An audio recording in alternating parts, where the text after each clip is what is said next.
back with another episode of the OC Network Talk Show.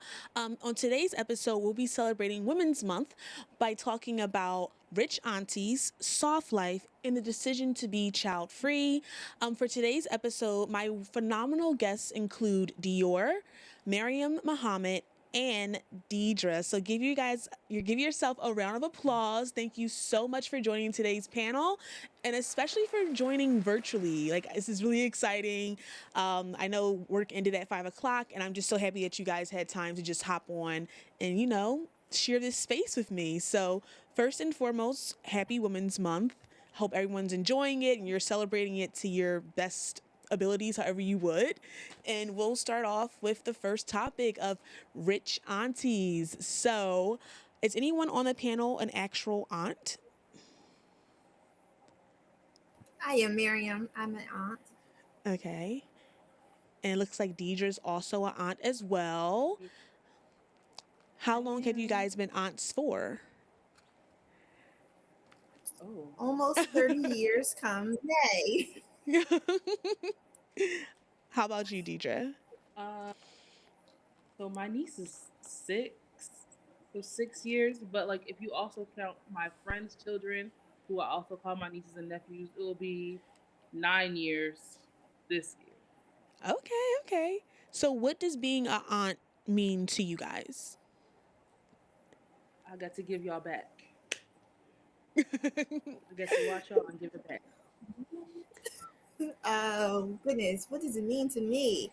I guess togetherness, growth in our families, and I guess partially, yeah, you do get to give them back. But I think growth and togetherness is a part of it, and I guess sharing in, I guess, with the love. Okay. So, one thing that's really interesting about this panel is that we are all Black women or women of color. And if you've been following a lot of the trends, especially on social media, be it Instagram, Twitter, or TikTok, you're starting to see a lot of discourse around the rich aunt and this persona. So, I was kind of interested in like, if any of you personally connect with like the rich aunt aesthetic. Are you trying to be the rich aunt? And it doesn't necessarily have to be about money. It can just be about maybe going against the grain and what it means to be a woman and just womanhood in general. I know, Miriam, you have a kid, which is amazing. So you are a mother, you're an aunt and a mother. But for Deidre and Dior, you guys at this time don't have children. So how do you kind of relate to the rich auntie persona that you see on social media? Is it a vibe for you? It's not a vibe To for some me. extent. Hey, go ahead, You Dior. want to go first? Yeah, go do No. Okay. it. No. Okay. All right. So I guess my oldest niece is, I believe, she will be 30 May 6th, I believe. So with my son being 16, I was an aunt 14, 15 years prior to having my own child. And I don't feel as though it was a rich aunt ideology at all.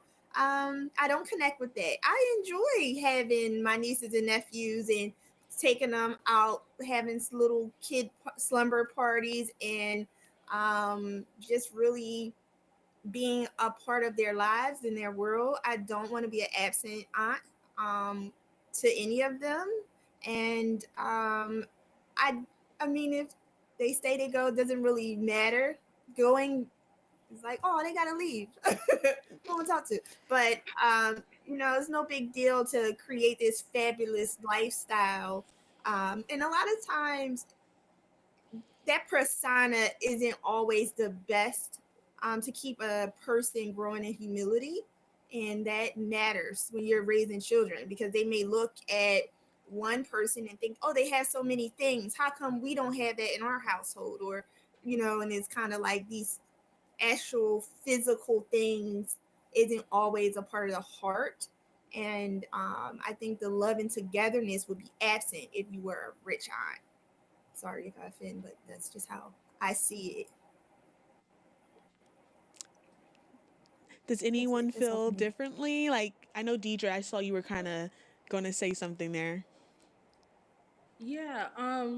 So I am not completely against having kids at this time, but I am like kind of like flourishing in this whole rich auntie aesthetic that's been going on that I've been seeing, and that actually has resonated with me a lot. The one meme that says I decided to be the rich auntie that has a steady boyfriend. That was my running joke for about like 3 years. But you know, things change within time, but still I don't have any children. Um, but I feel like that's resonated with me because I'm rich in other ways, and by no means necessary am I do I have a lot of money, but I feel like I'm rich in love, um, I'm rich in wisdom, and those are things that I can definitely like pass on to my family, to my niece, my nephew, even my friends' children, who I consider my nieces and nephews as well. And you can still instill that kind of humility. I think when we think of the word rich, we just think about wealth or monetarily being rich or wealthy. And that's not always the case in order to be like a rich auntie.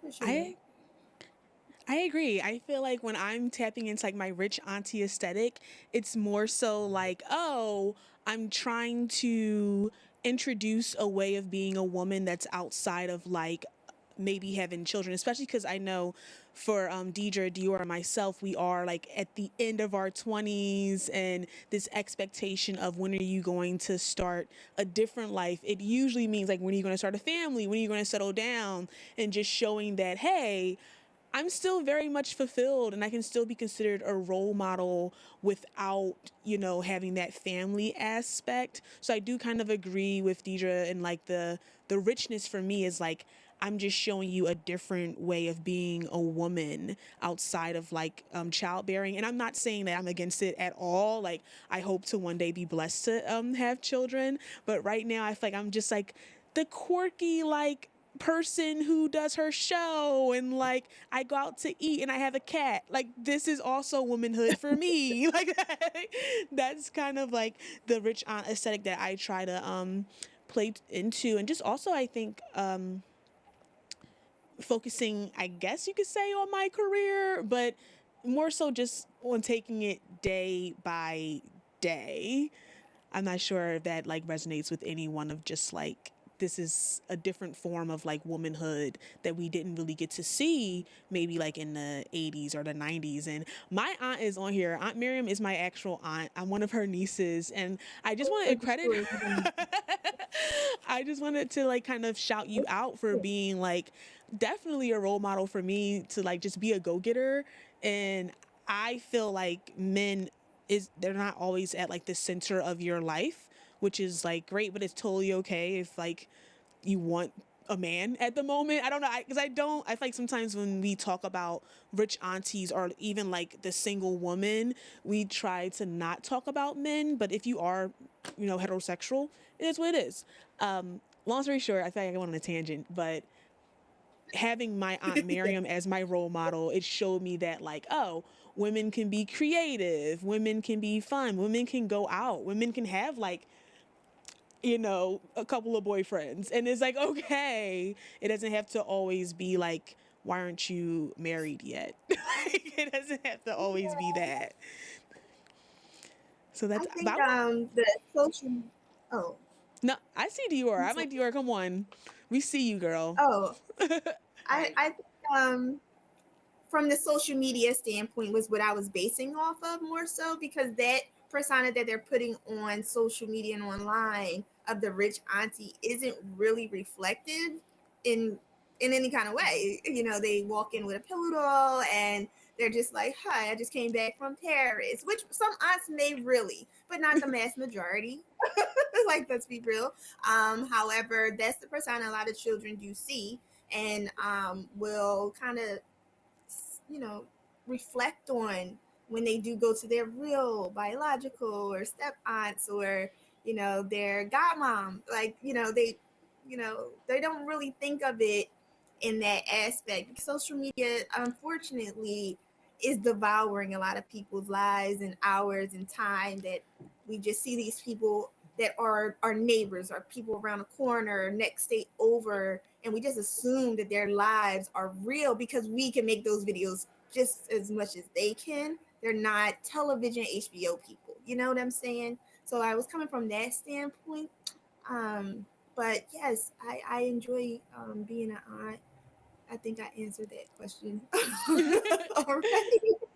Uh, I'm glad I'm an I influence. have Oh, To, I'm I done. Go have ahead. such mixed feelings. I'm sorry. no, you're fine. I have such mixed feelings about being an auntie. So technically speaking, I'm godmom, but for the past year or so, I've been auntie viewer, Ooh. turned caregiver. So it's kind of shifted how I look at being the single woman and like whether or not I want to have children in my own future. Because it's like, okay, should this thing go left where I don't have a partner, could I see myself being a single parent? Could I see myself doing this by myself? And I'm not even gonna lie to you, I teeter between both sides. Like, do I really want to do this? I don't think so. So I look at things differently now since being an auntie, so to speak. Okay. And it does take a village I to raise a child. So I think there's a Hmm. big importance of like you just playing that role as a aunt. What were you going to say, Aunt Miriam? Because I don't want to call you Miriam. um I can relate. On my father's side, I have a large family. There's a bunch of cousins. Oh, my dad's over here. There's a bunch of cousins. So it wasn't always just me as an aunt, but I have a lot of younger cousins, and we were living either next door to each other, together, around the corner, down the block, across the street. So at one point in time I did not want children because I found I was always the babysitter, and escaping was really going to my oldest brother's house to get away from other people's children. I love them, don't get me wrong, but um I really, it was difficult because the single parent life was always, or it, when you are a single parent you do want a babysitter, and when you're a close knit family there is an assumption that there's somebody always available, and that availability may mean, oh, I see that you're home, watch my child, and they'll walk right out. But it doesn't mean Mm, because I'm home I'm not doing anything or I'm not occupied. But that was a big stigma. And I didn't enjoy that. I want to be asked. I want to say yeah, or I want to just come and actually spend quality time and take the child, or person. But sometimes that wasn't always given in my father's side of the family. They would just kind of leave the kid and bounce and come back when he came back, and I didn't enjoy that. So it was at I one point in time I was like, oh, I think it's really interesting that you bring that up because I do think part of the allure with like the online persona of the rich auntie is that she's never really around children.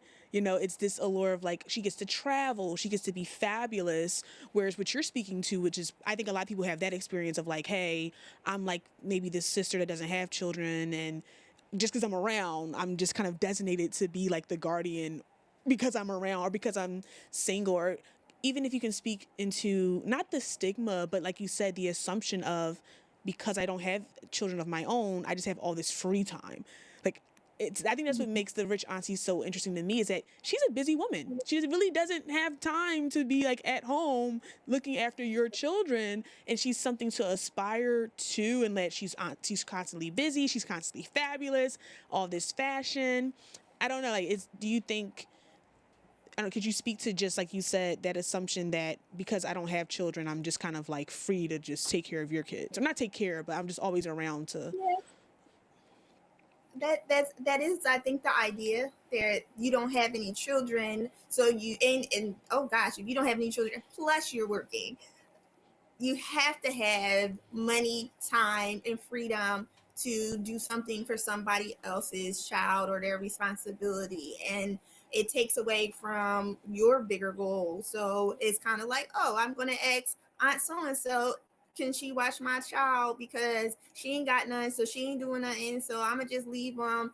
Oh, I'm gonna ask her, can I hold her car for a few days and I'll bring it back when I do, because she ain't got nowhere to go. And you just automatically assume that if you are an aunt, you may be retired or old, but you also have the mindset that they have money because they're Mm. older than you. And it's kind of like, no, that's not always the case. And it's not always just with the aunt role, it's also with the older cousin role too. And most of my experiences that made me hesitate or think initially that I wouldn't be a mother was because of, my cousins. I think I literally moved around the corner and found peace from them. And that, discovery of just Okay. moving far enough gave me time to isolate and really, I guess, Thank you. build a boundary to want to be around more children and have children of my own. But at one point in time, I was like, no, this is too much. It's too many kids. It's like, how many diapers? How much they cost? Who bought the diapers? I got to buy the diaper. You just Uh-oh, gonna Aunt leave child Miriam. here? Okay. You got to no. Maybe I want to go there. Thank you for giving us that antidote. I feel like Deidre, you were itching to say something. I want to give you the floor. You seem like you were. Oh yeah, I kind of wanted to go back to each point that was kind of made. So I don't know if I should call you Miss Miriam or Miriam. Um, how you wanted me to address you, Miss Miriam, for sake of being Next, respectful. Annika. Annika, what you I want to answer for me? I I don't don't. know. I'm having the same problem. Like, do I call you Miriam or Aunt Miriam? I don't know.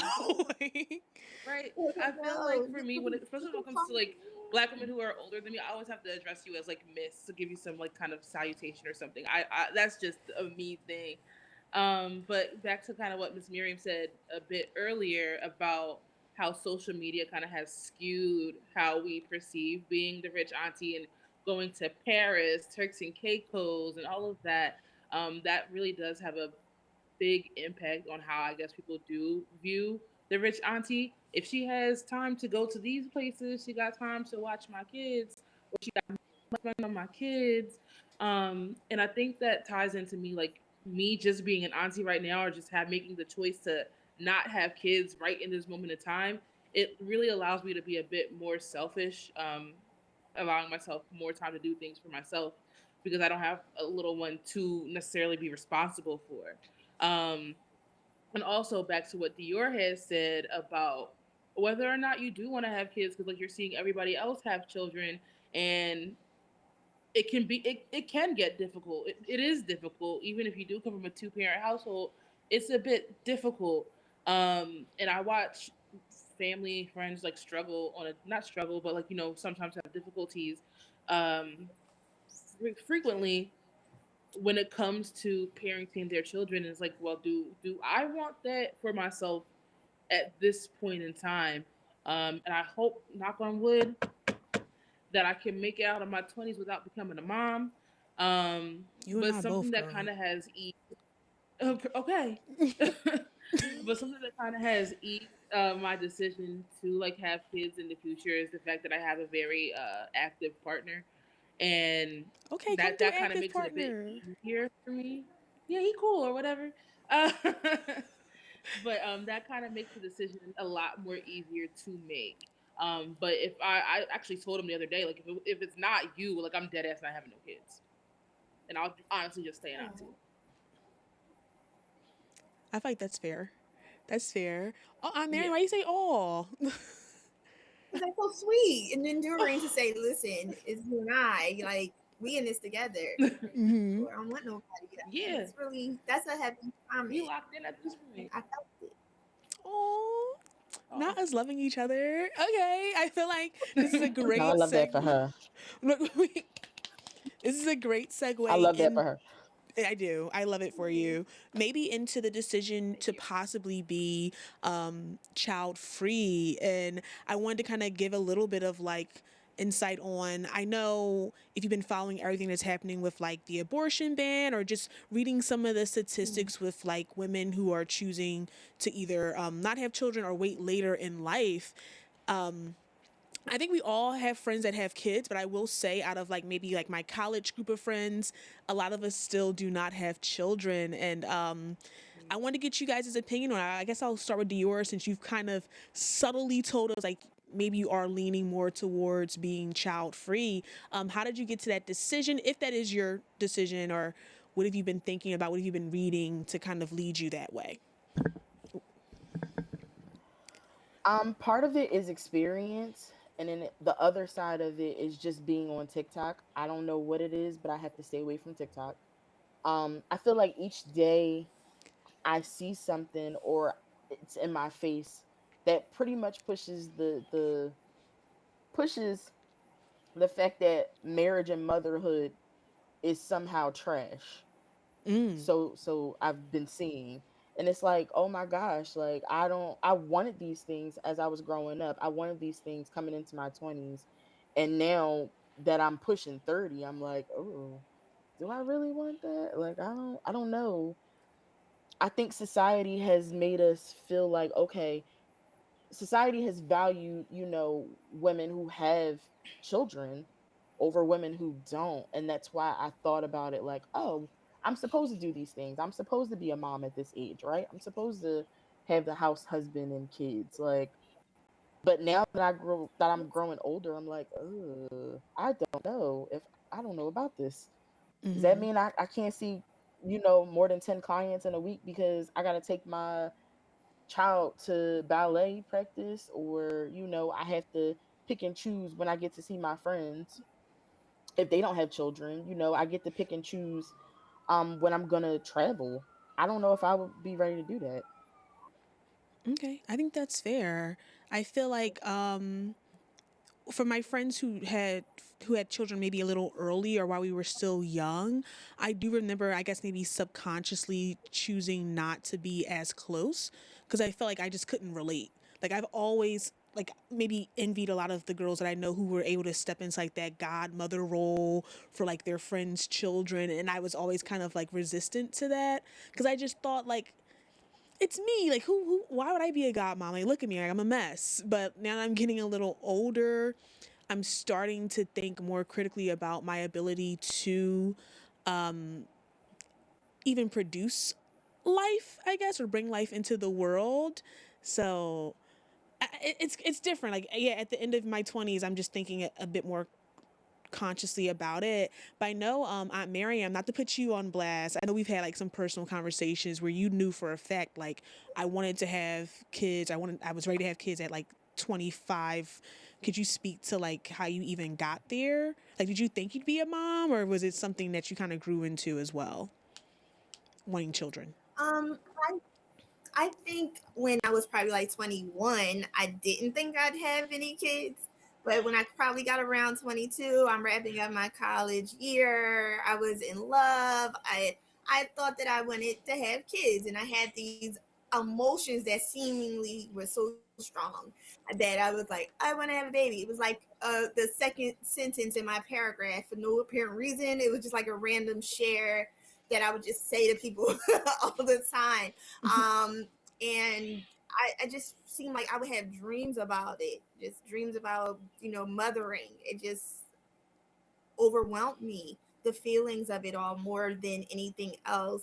Um, and as time progressed, unfortunately, the person I was in love with at 22 was not the gentleman I had my son with. We didn't work out, but I still wanted my child.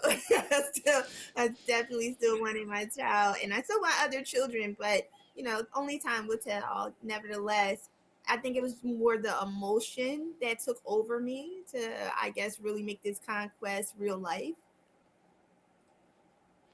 Okay. Deidre, did you have anything that you wanted to present to the table? Yeah. So again, kind of like back to when I was talking about being the rich auntie.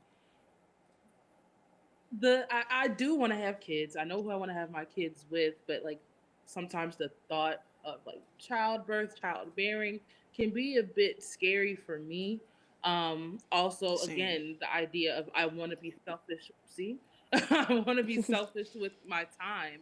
I want to have the agency and autonomy of myself and be able to do what I want when I want without having to answer to anybody, without being like, damn, I forgot to take Imani to basketball or something like that. Or I forgot to pick her up from school, because I would forget to pick my kid up from school. That's one thing. I would be transparent and say that. I would forget that. Um, and I know I also like look at not just like my friends, but even like my parents or my own aunts, and see how like how much they had to kind of like sacrifice in order to take care of their kids, and like, shout out to them. But I'm not sure if like right at this moment I'm ready for that. Maybe like when I'm 32, I don't know. And there's still things that I want to do. There are still pinnacles of my career that I want to reach, and um I think right now having a child at this moment of time would not be the my best interest for things I want to pursue. Hmm.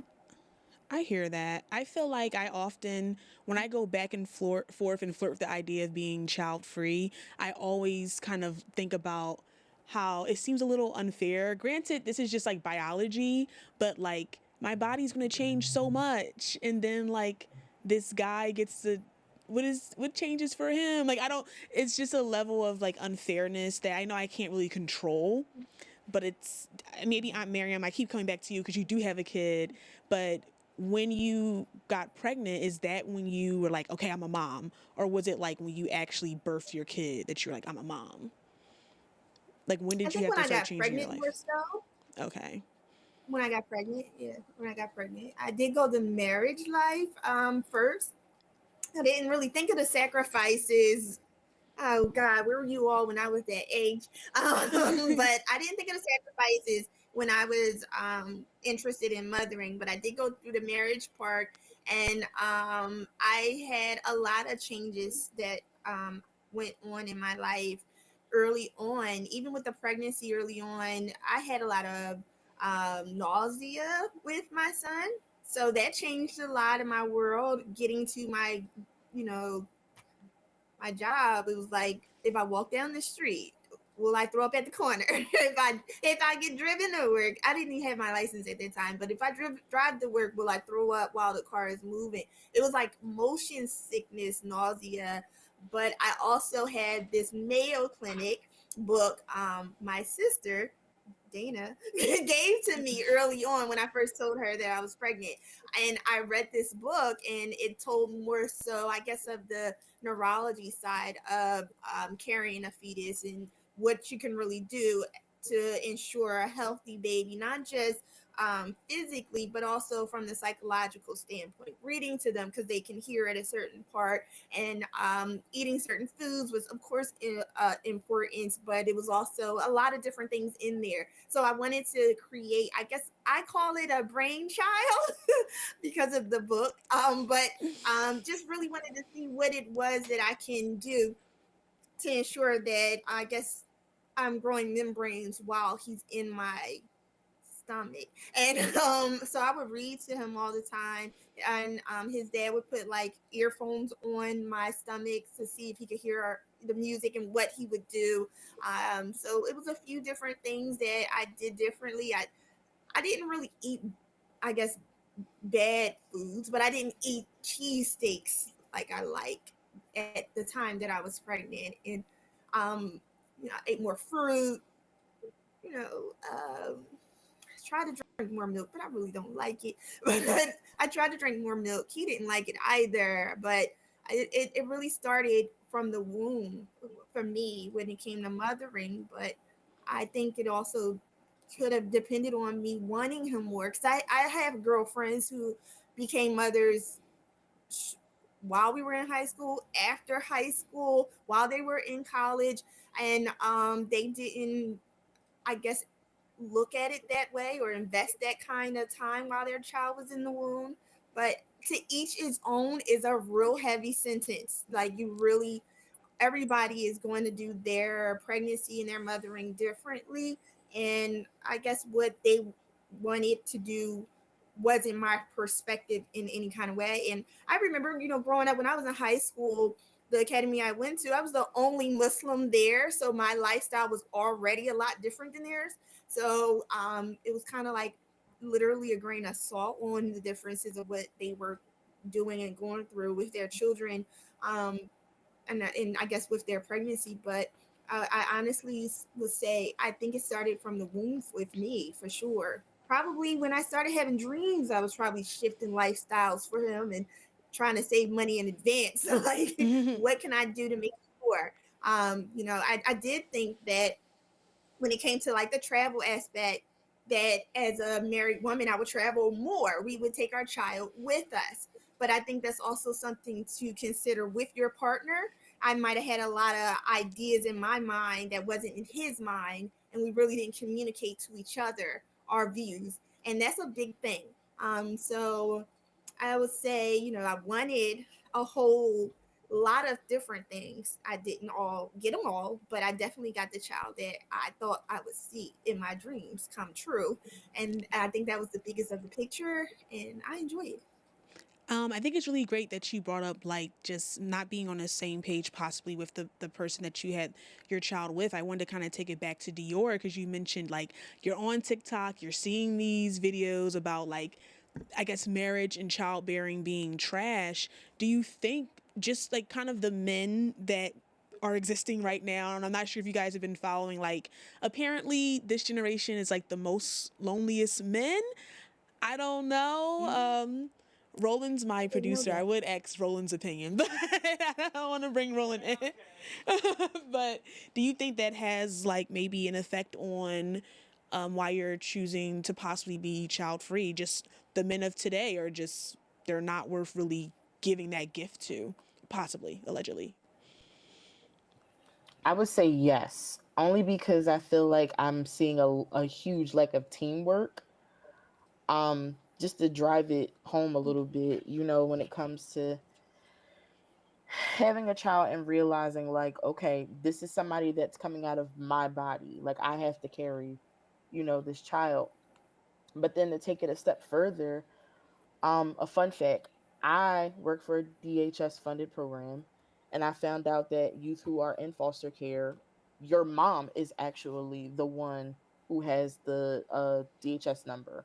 It's not your father, it's your mom. So whether or not, all your kids know each other, or you just have one child and you don't have too many kids that have a DHS number, hopefully you don't have one at all that has a DHS number, but that all falls on you. And it's like, I have to be the sole person to do this. Like, there may or may not be a man who is like in the picture to take responsibility as well. Kind of scares me a little bit. That means that if something goes well, I get, a kudos, if that. And then if something goes terrible, I have a bunch of eyes back on me. Mm, Like, just working with the kids and working with young teens now, we often think, well, where are the parents? What are they doing? Why aren't they doing what they're supposed to be doing? Where's the mom? Oh, so that's my role. Like, I'm the only person who's responsible for this little person. It's like, scary. do you think it's like for the women, for the mothers, like there's not much room to possibly even make a mistake? Like they don't have that same leeway that maybe the men do to just mess up. Like some people just make mistakes. They're not terrible parents. They just make mistakes. Right. We're not given the same nuance. I feel like as women, we're not given the same nuance as men are. I agree. I agree. Oh man, you guys stumped me. I'm like, oh, I'm like really thinking about what Deidre said. I'm like, how do I even like transition past this? I know. And Oh yeah, you can ask a question. Go ahead. I guess for Dior, my question is do you think that your, I guess, position at your workplace might be impacting your view? Or and if you went to some place that or around other people that may have healthier relationships, it might open you up to other avenues on how people cooperate when it comes to parenting and raising children. And sometimes when we're in like a place that may not be healthy emotionally, we only see that and we just allow that to be our opinion, and it might not be the best thing. I'm glad that you brought that part up because I get to see, okay, that may be like the negative end of things, right? But then I'm also a therapist, so I get to see some of the positives of like, okay, this is what came out of my relationship with my mom, or this is something that I want to carry. So I get to see like a bunch of different sides to it, but you're absolutely right. That could be one of the reasons why I see like being a parent or being a mom as like stressful. I think also too, to kind of piggyback off of that, for some of us who may be in the Discord today that come from single parent homes, either mother or father, we've seen parenthood through like just one lens of like there's one person that's responsible for everything, and it just puts a lot of pressure on my heart that like, oh my god, like what if I do have a child and like my partner decides to like, oh, this isn't for me, like peace out, or even if it just doesn't work out, it's like, oh, it just doesn't fit what I thought it would be. But we are, starting to see just a rise in women choosing to be single mothers. So I don't want to like uphold that stigma of being a single parent, but it's still something that I'm like, I'm just not sure if that's what I want. Wait, Amir, why are you laughing? Okay, What? so all right, real talk. Go off. After Glenn, I'll just pop it in here because you know Oh. who it is. After Glenn and I didn't work out, I remember wanting to have like a um I don't want to call it a science fair baby, but you know when you go to Science pick fair a baby. A test sperm tube off the baby? book, what is it That's the really called? street I mean, term for it. Oh, it's a I was sperm trying not donor. to Oh my say god. that. Yes, sperm donor. Yes, that's what I really wanted. Mm-hmm. I didn't psychologically say to myself, if it's not him, it's nobody. But I definitely was like, I'm not going to give this much time to another individual. And that is my child's father. So I did want like the single mom world.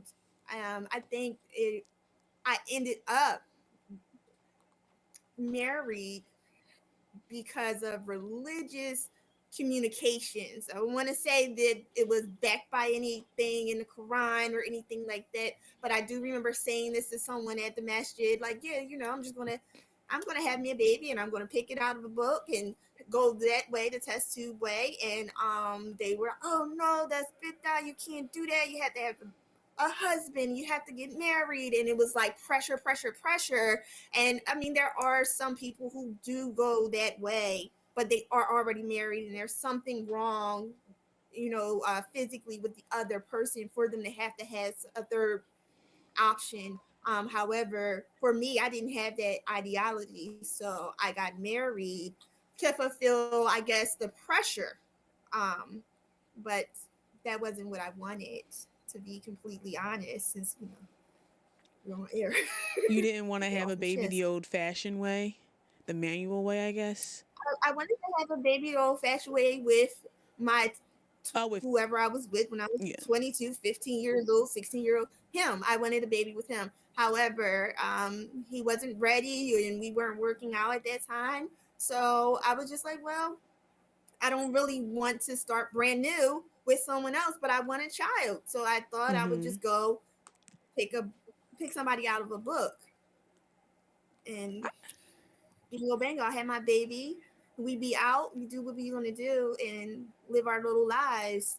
And that didn't happen. But that I definitely wanted the single mom world after me and Glenn didn't work for sure. It's you using It this might have space been to spill the contributing tea. to why my marriage didn't work too. What'd you say? I said it's you using this space to just name drop people that only you and I know. Like, it's just like, like Yeah, who these yeah, I people mean, are. like, I'm sorry. That's right. We are on live TV. Uh huh. But It's oh, okay. well, I, okay. I will say this before we wrap it up on the decision to be child free. One of the things I really do like about the discourse around women choosing to be child free is it can be as simple as I just want to be selfish, or maybe that's not even the right word. I just don't feel like I owe my family, this lineage. I think there's a lot of pressure oftentimes on women to just bring in a kid for the sake of keeping the bloodline going. And I understand the importance of that, but it can be as simple as I just don't want to do that. and that's okay. Like it doesn't have to be like a super deep reasoning. And I stand for the girls that are just like, I have no interest in like continuing this bloodline, because like that's real too, and I think that's a very honest reaction to wanting to be child free. But we're going to move on to, I guess, lighter topics, and we're coming up on like the last 10 minutes of the show. Soft life. So, like I said earlier, we're all black women or women of color on the show. You're really seeing a trend of soft life take place on TikTok, of black women just relaxing. We're touching grass. We're doing some cottage core. Maybe we're like drinking champagne. It's really, really fun. I'm a huge fan of the soft life aesthetic. And I think it became more prominent, especially during the pandemic when we had to stay home and we had to kind of just relax. So, how do you ladies take care of yourself and participate in soft life? What do you like about soft life? I keep hitting I'm absolutely I here got for it. it. Like honestly, I'm here for the whole soft life aesthetic. That's my thing. I think it also ties into the whole rich auntie thing, where you can be rich in multiple ways in one.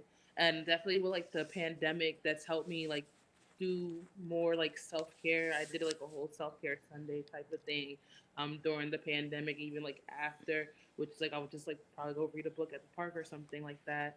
And I think now living by myself, well, not by myself, my brother live here, but having a space of my own, it's really helped me kind of to like indulge in soft life a bit more and just relaxing.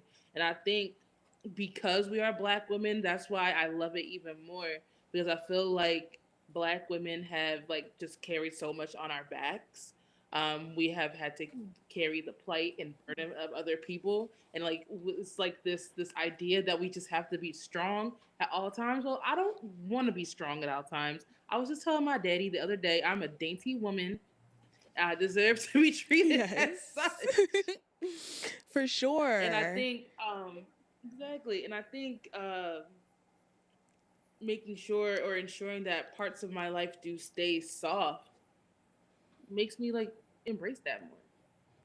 Yeah, I'm happy you brought up just like the black experience, the black woman experience of always being perceived as maybe hard or carrying the torch, and how that just makes us come off as these kind of like unbreakable people. And it's like, no, I want to be docile. I want to be spoken to Mhm. nicely. I want to be treated gently. And I think soft life has really opened the door for black women or just women in general to really explore their femininity in a different way. And especially for black women outside of just being the strong black woman. Like it just sounds, when I hear that term now, I listen critically to like, in what way are you using that to describe me? Like, am I strong because Right. like I don't know, like that one meme that's going around now, like God gives his strongest soldiers all these lessons. It's like, oh my God, I'm tired. Like, I'm just so tired of being strong. Like, that sounds exhausting. I want to be weak. Like, so I see you, Aunt Miriam. You seem like you want to say something. It's funny because I was having that conversation with my brother probably these last couple of months of I want a softer life. Being a homeowner, it's always something to fix. I feel like I'm bothering other people to come fix it for me or participate in being like the assistant. I might be holding a flashlight, but not always, So sometimes it's a little more than I want it to be. That I feel like, as a single mom, there's a million and one things to do. As a woman, there's a million and one things to do. That is kind of like this life is not soft. So I don't care for it what I have, but I would love to be able to go and be more dainty and have less responsibility in a way where someone else is being more responsible than I have been over the years. And I think it's a really great thing to see people have accomplished and, place the soft life in their world during the pandemic and going forward. I hope it is more of it. I don't enjoy the idea that God only puts more on his trusted soldiers. Like, what is that about? What the other people got going on that they don't need to be tested? Like, they can just be free and hang out. Like, I got to do all this. Like, Right. that just don't sound godly. I mean, forgive me, Lord, if I'm wrong, but that just sounds silly. So Yeah. I wasn't I sure feel if we like, heard Dior in the background. No, what she say? I'm sorry. No, I didn't get to say nothing yet. I just think for me personally, since being in the pandemic, I think that the softer life meant setting boundaries. Mm-hmm. Um Mm, Before the pandemic, I found myself saying yes to everything and everybody. And now it's just like I need a break too.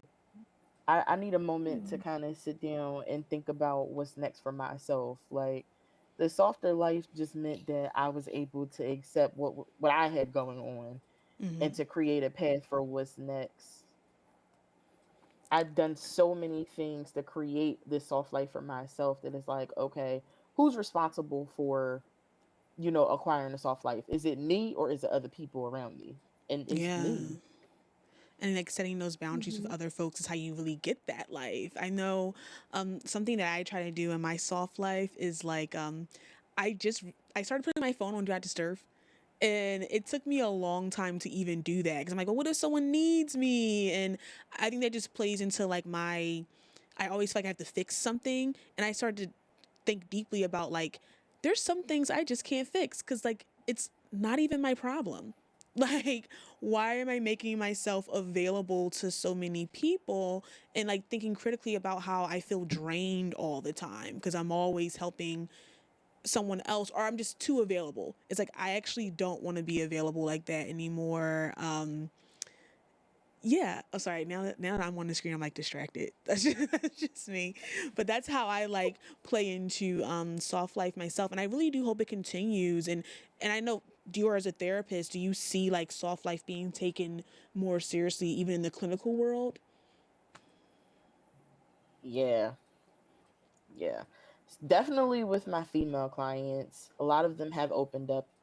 Not even going to get to too much of it, but the fact that they are like, I just want to be taken care of, or this is the soft life for me. This is what I've created, and this is how I want to continue it. So a lot of them have mentioned some sort of soft life themselves. Great. I think, well, we only have 5 minutes left, so I want to open the discussion up to you guys to ask any questions to each other or even to me if you have any.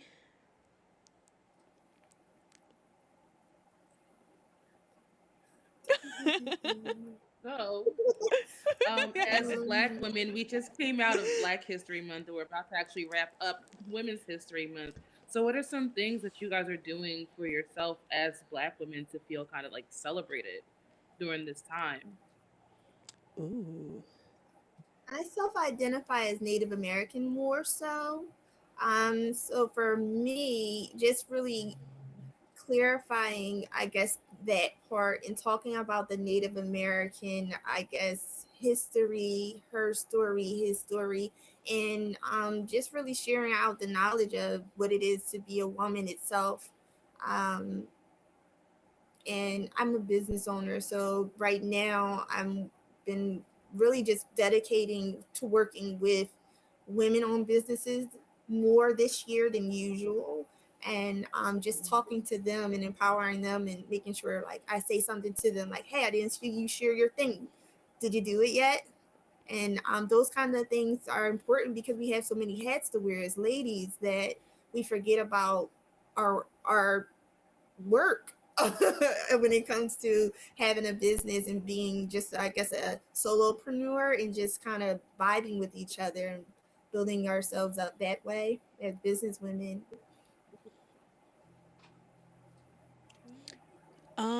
I would say for me, what have I been trying to do? Um, I think I've been trying to hold some of these like organizations that are putting DEIA at the forefront, which I'm a supporter of, but really holding their feet to the fire and like getting them to maybe unpack like what does diversity, equity, and inclusion really look like in a tangible way. Also, just being a better friend. I think during Black History Month and Women's Month, especially to my girlfriends, showing up in ways that I probably haven't showed up in the past and just letting them know, like, I value our friendship, but I also just love you. Like saying that more out loud to people. I don't think I say that a lot. And reminding my friends that I love them too and that, you know, my friends are my soulmates most of the time. So that's how I feel like I've been trying to like do Black History Month and Women's Month is just showing up for women in a different way, but also like challenging some of these like cultural organizations that I'm affiliated with to really put DEIA to the forefront in a way that's tangible and not just, you know, for clout. That's what I've been doing. That's really great. Perfect. Well, I'm sorry, all the silence. I'm really taken back by the technology. I want to thank you guys all for joining me on this episode. It was really great. The conversation was fabulous and it flowed. I really hope you consider joining the next episode, and I'll be sure to share the link with you when we go live. And thank you so much. A special shout out to Dior, MARYAM from MARYAM's Mark, and DEIDRE from D from the Block for joining us today. And I'll see you guys next month with a new episode. Peace. Oh, I'm still like not that sign off, man. I need like to read a teleprompter or something. Are they still on? Can they hear me?